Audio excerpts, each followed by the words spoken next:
અમે વાંહે પીછો કર્યો પણ અમને ગાડી હાથમાં આવી ઉભો જ ન રહ્યો છે.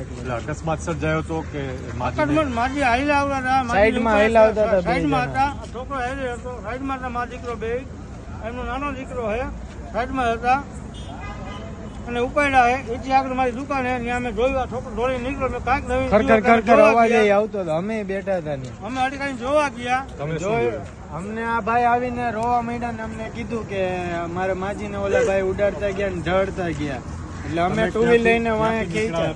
કેટલા વાગે નીકળ્યા? કણકોટથી નીકળ્યા હતા, એને કાંઈ થોડુંક માનસિક ઓલું છે. કણકોટથી નીકળ્યા હતા અને કચરો વીણે છે, બોટલો વીણવા આવ્યા હતા. મારી દુકાને રાધે હોટલે બોટલો વીણવા આવે ભાઈ.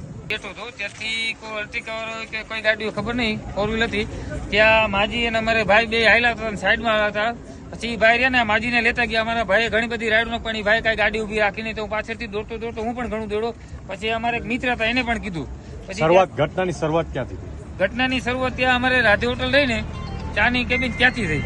અમારા માજી સાઈડમાં હતા, ભાઈ સાઈડમાંથી ઉલાયરા, ઝાડુ નાખવા છતાં ભાઈ ગાડી ઉભી નથી રાખી.